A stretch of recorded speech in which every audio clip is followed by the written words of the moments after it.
diterima Allah. Cubalah tengok, yang sudah meninggal pun mereka fikirkan, yang sudah mati pun mereka tetap kenang. Bagaimana dengan kita sekarang yang hidup, yang bernyawa, yang ada, tak ada kepedulian? Makanya apa kata Nabi? Man lam yahtam bi amril muslimin, siapa yang tak peduli kepada perkara orang beriman, falaisa minhum, maka dia bukan umat Nabi Muhammad sallallahu alaihi wasallam.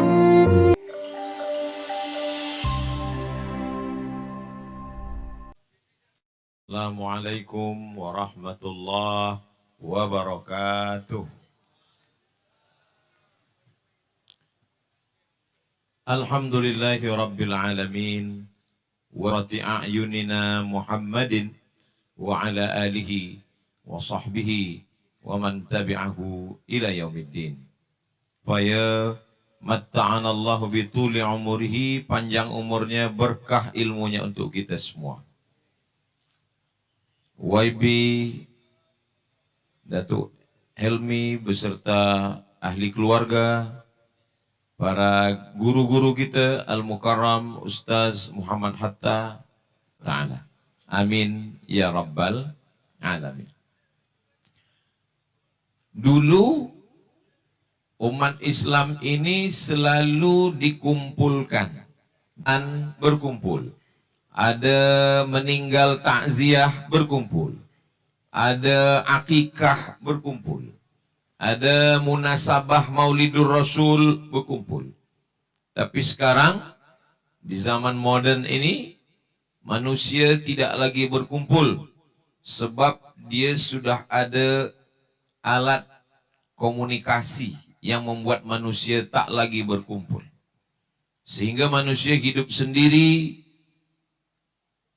berjalan sendiri, bekerja sendiri, tidak lagi ada berjamaah. Maka kata Nabi SAW, alaikum bil jamaah, hendaklah kamu berjamaah. Alhamdulillah di Melaka, di Malaysia, malam ini kita masih lagi berjamaah. Mudah-mudahan dengan berjamaah ini turut.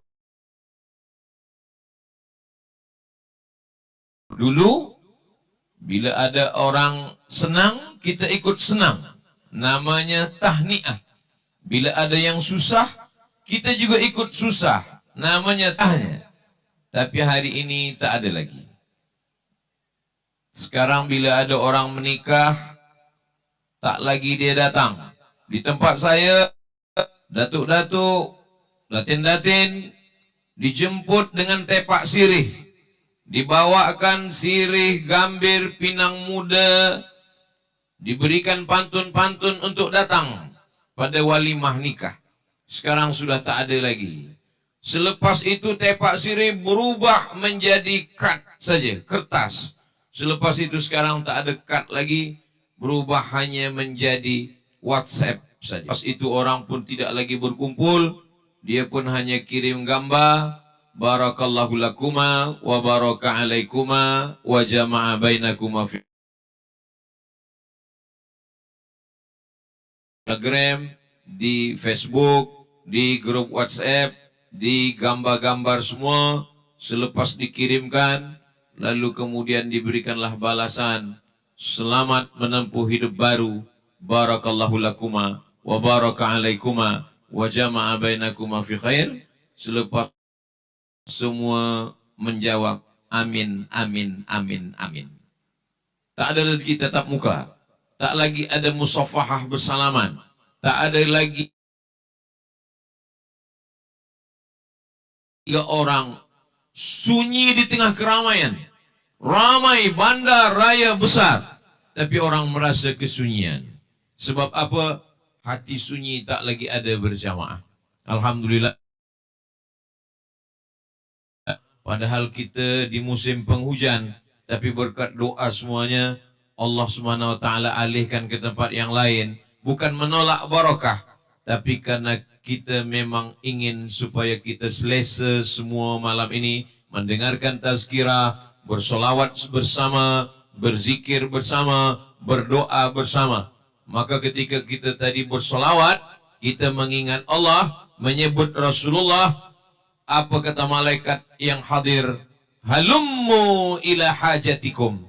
Marilah kamu berkumpul semua kepada hajat-hajat kamu. Sebab malaikat itu hajatnya adalah menengok majlis zikir.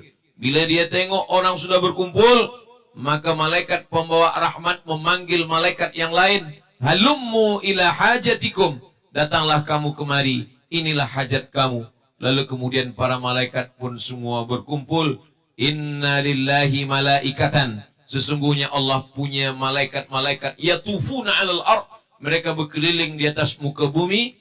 Mereka mencari majlis-majlis zikir. Mudah-mudahan majlis salawat, majlis zikir kita malam ini, majlis yang dihadiri oleh para malaikat, insyaAllah.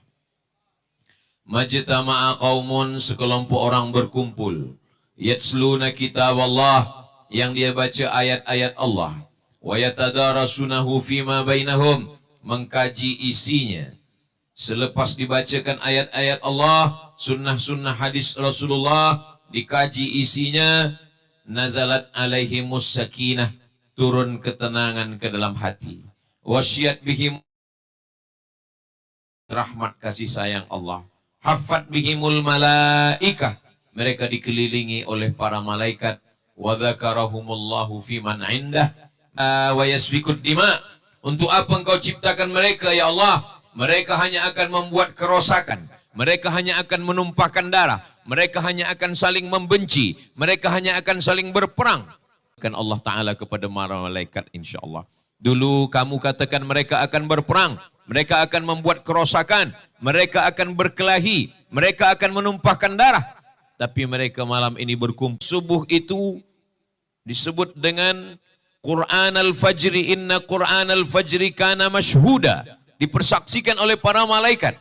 Malaikat menyaksikan kita siang, pagi, petang, malam. Tapi kenapa subuh itu disebut dengan Quran al-Fajri? Kerana imam panjang ayatnya. Kenapa disebut masyhuda, dipersaksikan? Kerana malaikat-malaikat yang menjaga di waktu malam dan yang menjaga di waktu siang, mereka bersama-sama pada waktu subuh. Disitulah Allah Ta'ala bertanya kepada malaikat. Allah bertanya bukan kerana Allah tak tahu. Allah Maha tahu. Allah bertanya kepada para malaikat karena Allah ingin bagi tahu kepada sesiapa saja yang tak tahu.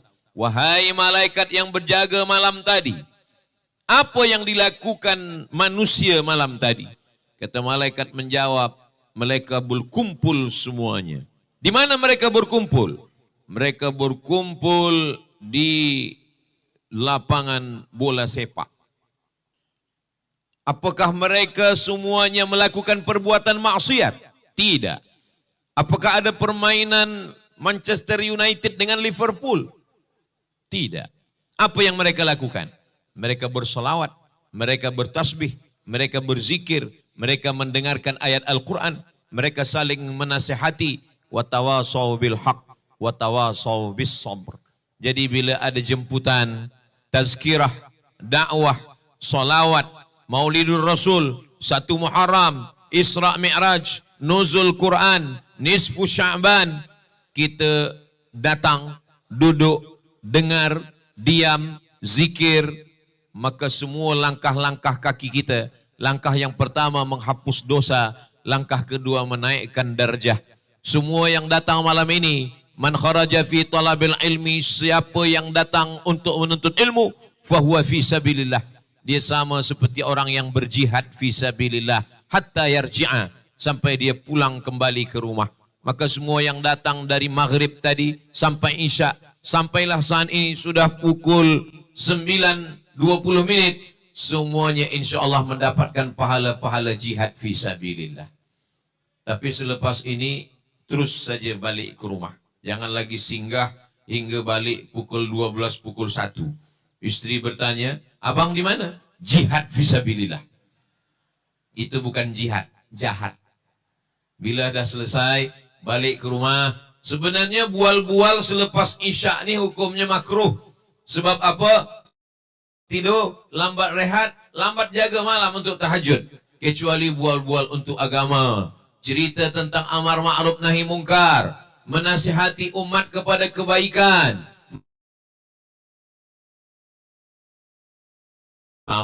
Itulah kenapa kita berkumpul malam ini.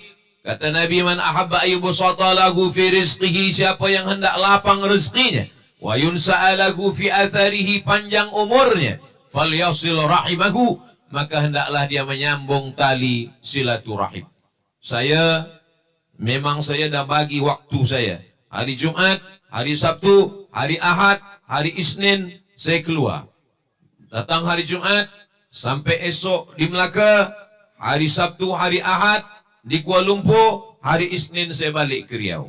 Hari Selasa saya bersama dengan penuntut-penuntut di pondok, di Ma'had Az-Zahra.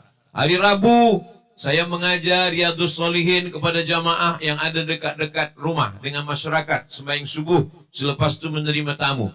Hari Khamis saya berjalan dengan keluarga. Semua mesti kita bagi, sebab semua ada haknya pada diri kita.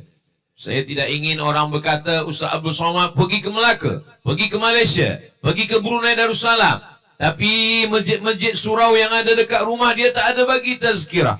Sehingga ada beberapa tetamu datang ke rumah. Kata dia, Ustaz Somad, janganlah hanya tazkirah jauh-jauh saja. Tazkirah ke Malaysia, tazkirah ke Brunei Darussalam. Bagi jugalah tazkirah dekat-dekat rumah ini, kata dia.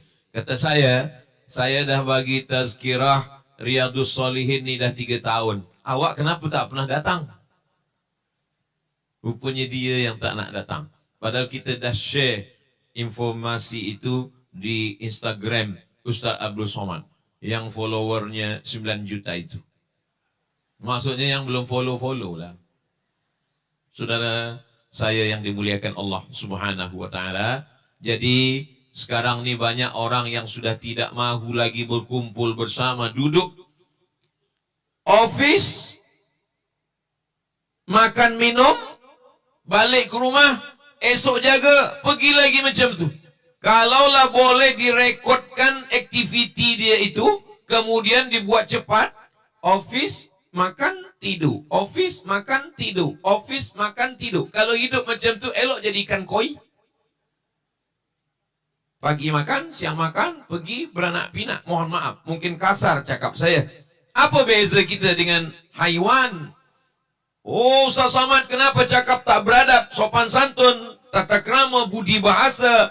Kita orang Melayu, kenapa tidak? Itu bukan kata saya. Allah Ta'ala yang mengatakan, ulaika kal an'am. Mereka seperti binatang ternak. Al-an'am, binatang ternak. Kambing, kerbau, lembu. 2 tahun kita bagi makan, insya-Allah Aidil Adha kita sembelih, semua boleh makan, kita dapat pahala. Bismillahi Allahu Akbar. Tapi jiran, kawan, sahabat, saudara mara kita yang 2 tahun bersahabat, berkawan, Idul Adha kita sembelih, takkan dapat manfaat apa-apa. Begitulah Allah Subhanahu wa taala ingin kita supaya berjamaah. Makanya selepas sembahyang, Assalamualaikum warahmatullahi, menengok ke kanan. Assalamualaikum warahmatullahi, memandang ke kiri. Setengah jamaah selepas bersalam, dia pun bersalam tangan. Apa khabar Sahibus Samahah Datuk Mufti? Sebelah kiri pula, apa khabar YB Datuk Helmi? Ada bersalaman. Oh, tak boleh bersalaman selepas sembahyang. Apa kata Imam Nawawi? Imam Muhyiddin Abu Zakaria Yahya bin Sharaf An-Nawawi, meninggal tahun 676 Hijrah. Kalau sebelum sembahyang dia tak ada bersalaman. Sebelum sembahyang dia belum jumpa lagi. Masuk masjid dia sembahyang. Selepas sembahyang dia bersalaman, hukumnya sunnah. Kerana pertama kali jumpa manusia, bermusafahah, bersalaman. Sunnah. Tapi kalau sebelum sembahyang memang dia dah berbual, dah bersalaman. Selepas sembahyang dia bersalam lagi, itu namanya mubah. Sebelum sembahyang tak ada bersalaman. Selepas sembahyang bersalam, sunnah. Sebelum sembahyang dia dah bersalaman, dah musafahah. Selepas sembahyang dia salam lagi, mubah. Tak ada yang bid'ah, tak ada yang haram, tak ada yang tak boleh. Yang tak boleh itu sedang sembahyang bersalam. Itu tak boleh. Apa khabar Datuk Mufti? Itu tak boleh. Batal sembahyang. Begitulah Allah Subhanahu wa taala membuat kita untuk selalu bersama. La taqiranna minal ma'rufi syai'a. Jangan anggap kecil perbuatan baik. Jangan kecilkan perbuatan baik. Apa dia? Antalqa akhaka biwajhin talqin. Berjumpa dengan saudara engkau dengan wajah yang cerah, dengan wajah yang bersih. Kenapa tadi kami jumpa dengan ustaz, wajah ustaz hitam? Sebab malam. Kalau siang, hitam juga. Hitam-hitam setampuk manggis, walaupun hitam kupandang manis. Kata istri saya. Maka ketika kita berjumpa, cerahkan wajah. Nampakkan bahwa kita senang berjumpa dengan saudara kita. Iman bukan hanya setakat diukur standar iman, bukan hanya tahajud malam. Iman bukan hanya ketika kita pergi ke Makkah, tawaf, sa'i dan umrah. Iman adalah bagaimana kita kepada saudara, sahabat, jiran kita. La yabitu syab'anan. Tak ada orang Islam tidur kenyang. Syab'anan, kenyang. Wajaruhu ila jambihi ja'i'un. Jiran dalam keadaan ja'i'un, lapar. Kalau sampai ada orang beriman, sembahyang tahajud malam, harta infak, zakat, wakaf, sedekah, haji dan umrah ke Makkah, Madinah, tapi jiran dalam keadaan kelaparan, laisa bil mu'min, dia bukan orang beriman. Kalaupun dia beriman, imannya tak sempurna. Begitulah Allah mengajarkan kita bersaudara. Sampai datang sahabat-sahabat Nabi menjumpai Nabi Muhammad SAW. Ya Rasulullah, bagaimana dengan sembahyang saudara kami? Ketika mereka pindah ke Madinah, mereka menghadap ke Baitul Maqdis. Sembahyang ke Baitul Maqdis diolok-olok oleh orang Yahudi. Sebab orang Yahudi mengatakan, tengok orang Islam, dia sembahyang menghadap ke Baitul Maqdis, ke Palestin. Mudah-mudahan Allah menolong saudara kita di Gaza, Palestina. Amin. Ketika orang Islam menghadap ke Palestin, diolok oleh orang Yahudi. Tengok orang Islam. 18 bulan lamanya menghadap ke Palestin. Sampai Nabi menghadapkan wajahnya ke langit. Apa kata Allah? Qad nara taqalluba wajhika fis sama. Kami sudah melihat wajah engkau menghadap ke langit. Untuk apa? Karena Nabi ingin supaya arah kiblat ke Ka'bah. Falanuwalliyannaka qiblatan tardaha. Sekarang kami hadapkan wajah engkau kepada kiblat yang engkau suka. Turunlah ayat. Fawalli wajhaka syatral masjidil haram. Hadapkan wajahmu ke arah Masjidil Haram. Itulah dia masjid qiblatain. Masjid dua kiblat. Satu kiblat ke arah Masjidil Aqsa, satu kiblat ke arah Masjidil Haram. Ketika turun ayat itu, datang sahabat menjumpai Nabi Muhammad sallallahu alaihi wasallam. Ya Rasulullah, ada yang kami nak tanya.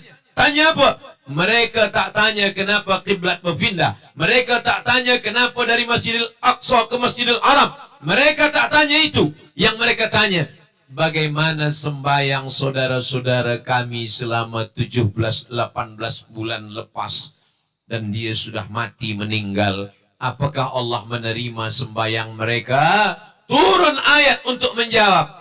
Wa ma kana Allahu liyudhi'a imanahum.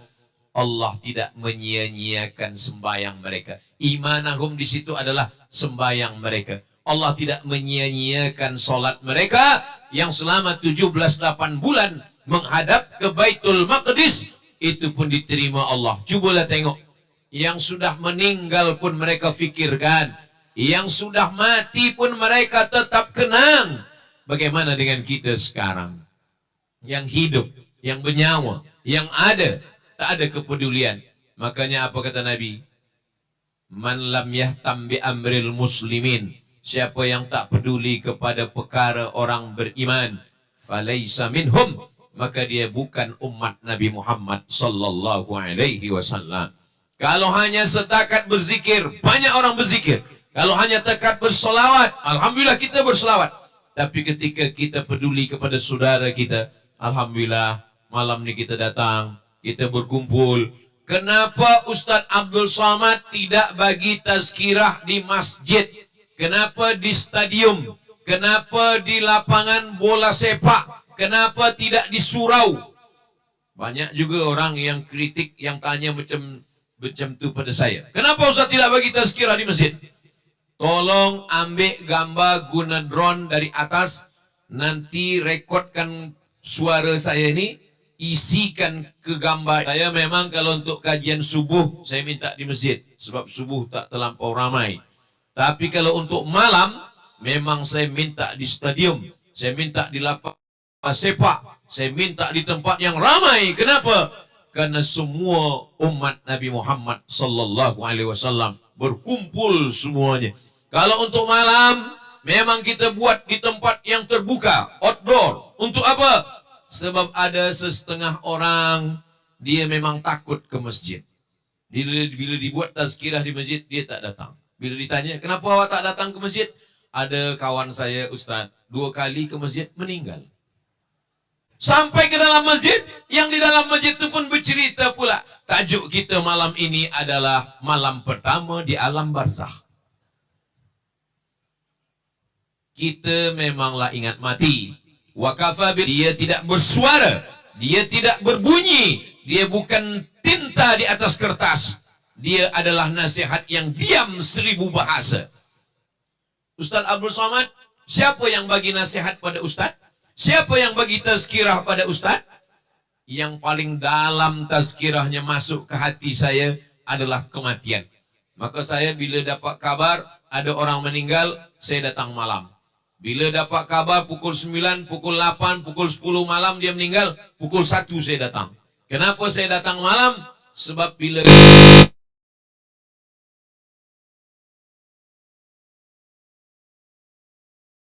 ambil pelajaran dari kematian. Saya bila ada orang meninggal malam, kita buka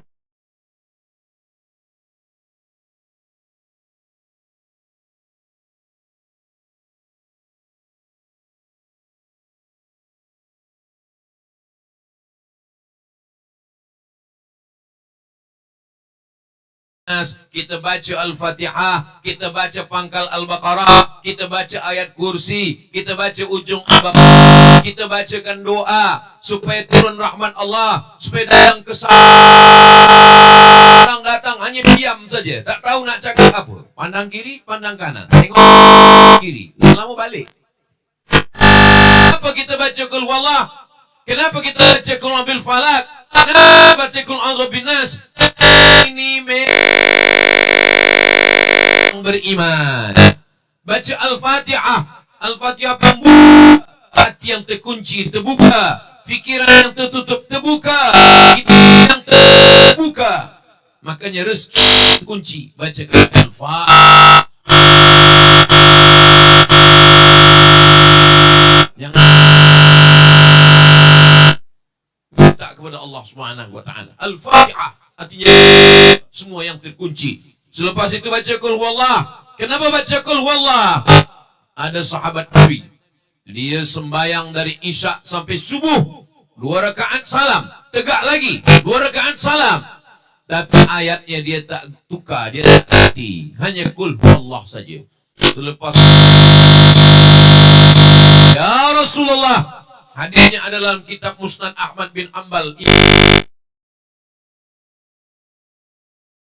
1 Hijrah. Itu ada seorang sahabat, dia membaca Qul Huwallah rakaat pertama, kedua, ketiga, keempat, terus dia baca Qul Huwallah. Apa kata Nabi? Innaha la ta'dilu thulutsal Qur'an. Qul Huwallah itu sama dengan 1/3 Al-Quran. Dibaca 3 kali, maka sama dengan mengkhatamkan Al-Quran. Inilah dalil yang dinanti-nanti pencinta kulhu, yang selama ini dia tak berganti-ganti ayat. Dia baca kulhu 3 kali, sama seperti orang mengkhatamkan Al-Quran. Tapi jangan sebab dah baca kulhu, tak baca Quran lagi. Bila isteri suami bagi tahu dia, kenapa awak tak baca Quran lagi? Innaha la ta'dilu thulutsal Quran. Hafaz pula dia hadis ni. Hadis lain tak hafaz. Hadis ni hafaz. Ini bukan orang yang mencari kebenaran. Yassiru, berikanlah kemudahan. La tu'assiru, jangan susah-susahkan orang. Basyiru, bergembira. Wala tunaffiru, jangan buat orang lari dari agama. Jadi mengamalkan Al-Fatihah, mengamalkan Qul Huwallah, memanglah amalan-amalan sunnah Rasulullah sallallahu alaihi wasallam. membaca Al-Falaq dengan An-Nas 11 ayat menghalau sihir. Wa min syarrin naffatsati fil 'uqad, dari kejahatan naffatsat. Naffatsat, perempuan-perempuan yang menghembus-hembus fil 'uqad, pada buhul tali-tali. Jadi tali disimpul, diikat, dicuri rambut perempuan, diikat, disimpul tali, dibacakan mantra-mantra bomoh. Min syarrin naffatsati fil 'uqad.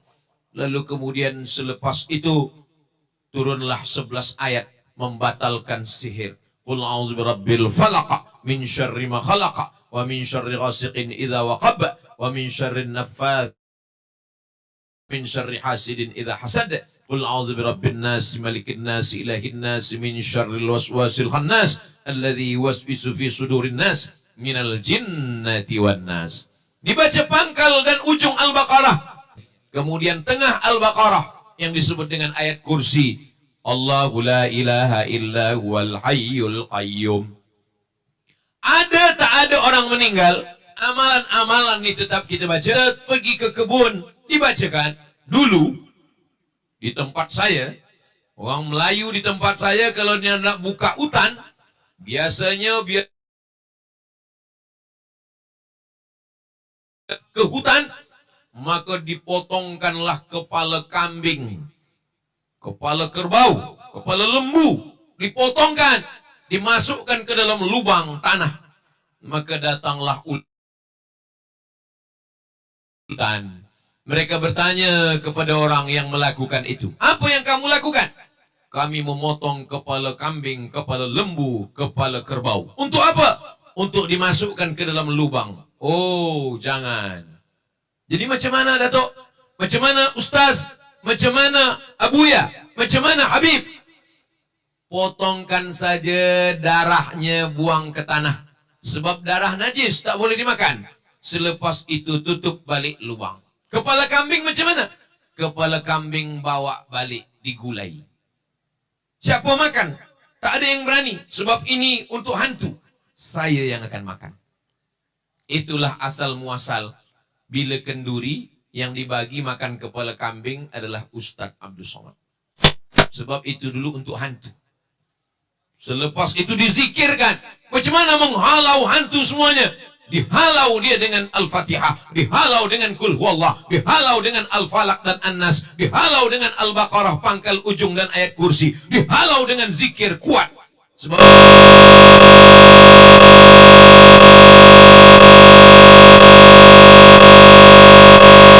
annahu la ilaha illallah, la ilaha illallah.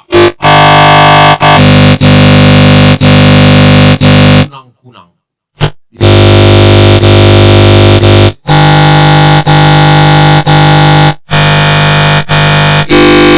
datang dengan lembutan.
agama.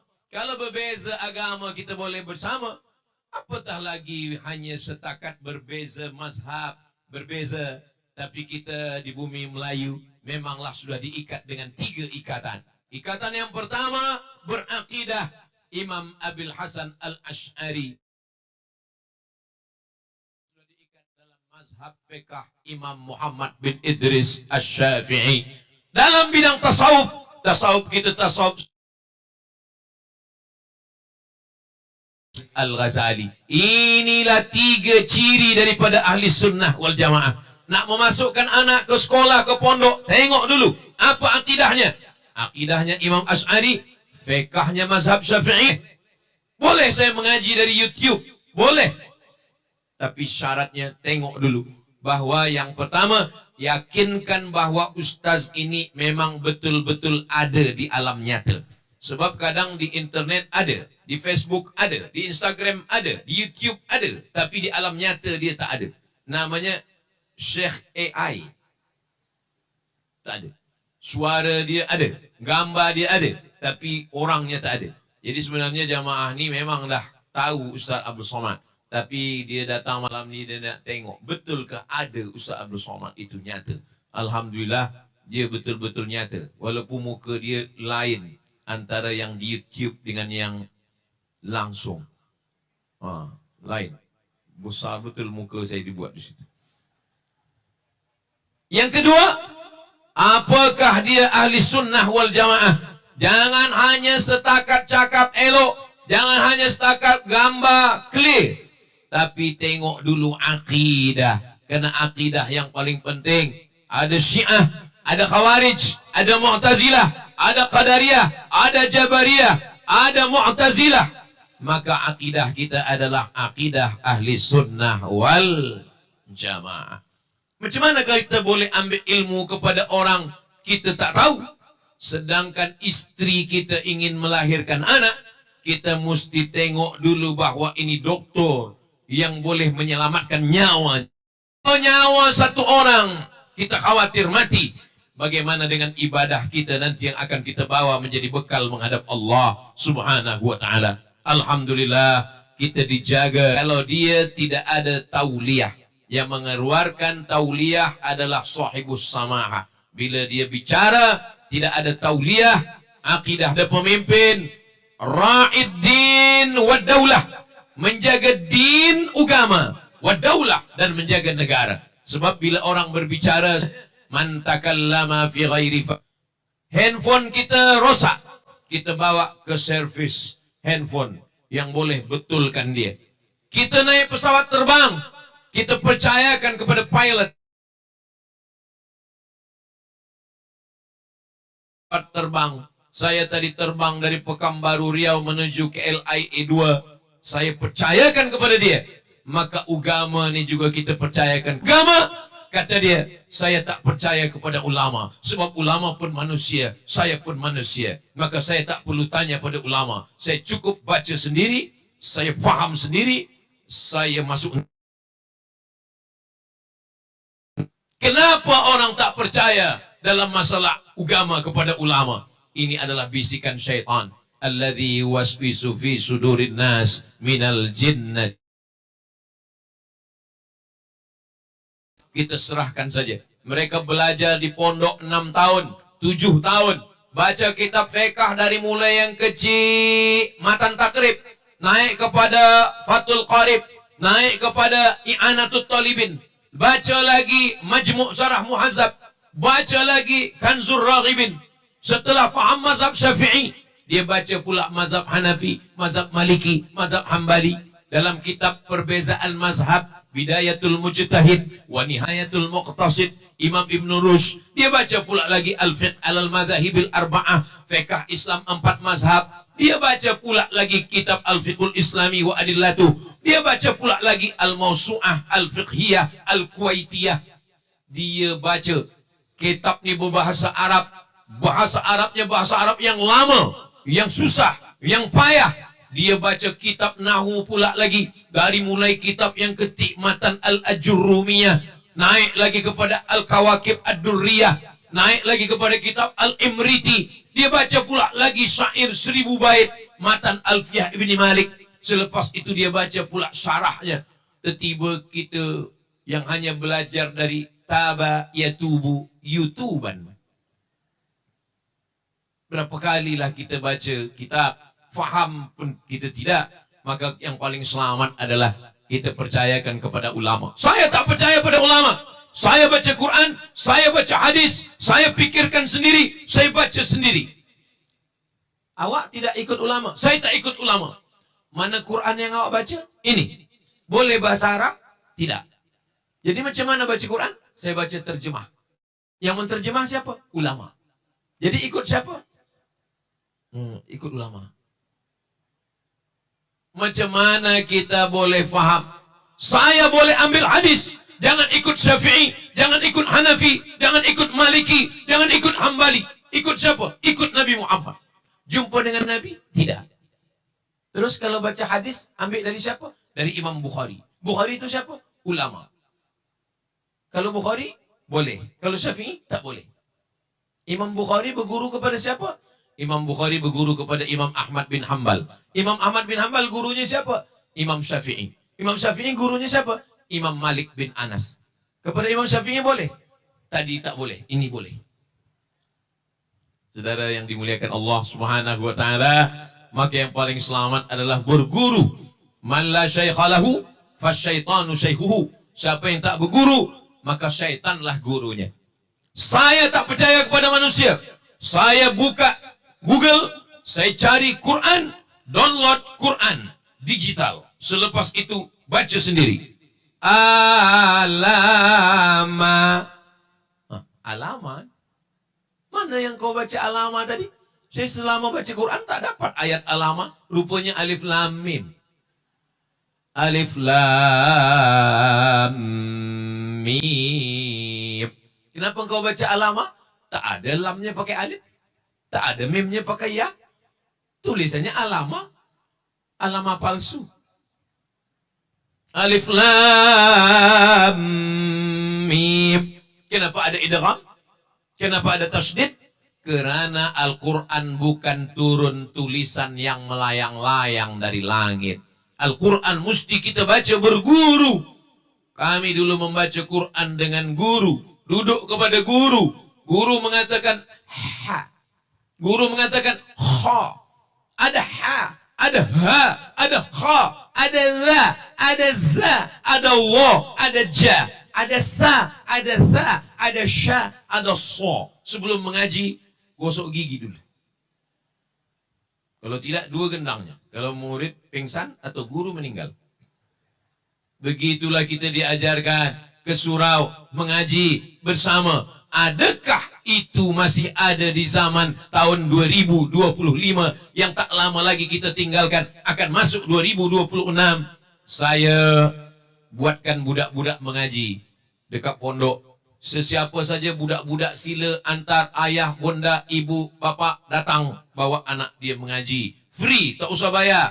Mengaji di Az-Zahra lebih kurang 200 budak yang mengajar 16 orang dari maghrib ke isya, ajar sembahyang maghrib, ajar sembahyang isya, ajar tauhid sikit, ajar ambil wuduk, macam mana sembahyang, baca Quran. Supaya apa? Supaya di akhirat kita lepas tanggung jawab di hadapan Allah Subhanahu wa taala. Jangan hanya bagi tazkirah, jangan hanya bagi kuliah, jangan hanya mengajar di universiti, tapi bagaimana dekat-dekat budak-budak kecil kita belajar mengaji Quran. Kenapa saya buat macam itu? Sebab masih teringat masa kecil dulu. Kecil dulu, mak saya membawa ke surau kepada guru mengaji. Namanya Tuk Abdul Rahim. Ini anak saya namanya Abdul Somad. Ini ada beras 1 kaling. Dulu guru mengaji dibagi beras. Ini ada minyak untuk lampu. Ini ada rotan dibelah 4. Kalau anak saya ini nakal, pukullah dia. Mengajilah kepada guru. Begitulah Allah mengajarkan kepada orang tua, kepada anak cucu. Lalu kemudian diteruskan sampailah hari ini.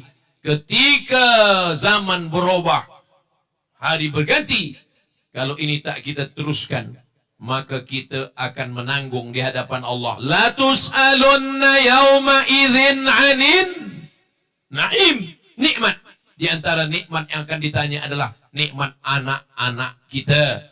Apakah anak-anak kita yang hari ini, yang dikandung 9 bulan 10 hari, dilahirkan meregang nyawa, disusukan 2 tahun, dibesarkan dengan tetes peluh keringat dan air mata, tapi rupa-rupanya iman sudah lepas dari dirinya. Alhamdulillah, semuanya datang. Yang kecil datang, yang belia datang, yang besar datang, yang tua datang, lelaki ada, perempuan ada. Mudah-mudahan pertemuan kita ini diridhoi Allah Subhanahu wa taala. Apa yang saya sampaikan ini, saya tak boleh menyampaikannya Ustaz Abdul Somad. Tak usah risau, tak usah bagi tazkirah, tak usah bagi ceramah. Yang bagi tazkirah, bagi ceramah cukup Ustaz Muhammad Hatta, cukup Ustaz Abdul Somad. Jadi kami jamaah ini macam mana? Share saja. Dia dapat pahalanya. Makanya nanti kalau ada orang yang ajak, ada maulid, ada barzanji, ada simtud durar, ada adyaul lami, ada ibai, ada al-busiri, ada islamir. Mengantuk-ngantuk, tidur. Kalau saya tidur, ada pahala Ustaz. Ada. Pahala apa? Pahala tidur. Saya belum pernah lagi marah kepada jamaah yang waktu saya bagi tazkirah tertidur. Belum pernah.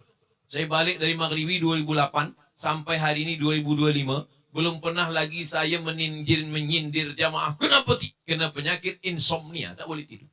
Tapi bila menengok Ustaz, terus tertidur. Lama saya berfikir.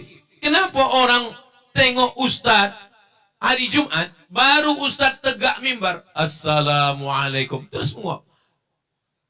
Kenapa? Rupanya hati dia dah tenang. Sakinah masuk ke dalam hati dia. Makanya kalau ada jamaah yang tertidur malam ini, maknanya hati dia sudah sakinah, mawaddah, warahmah.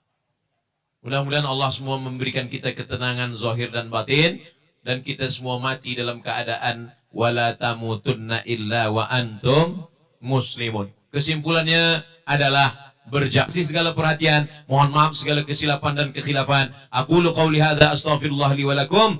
Saya tutup dengan pantun penutup, menangkap puyuh di Bukit Selasih. Thank you dan terima kasih.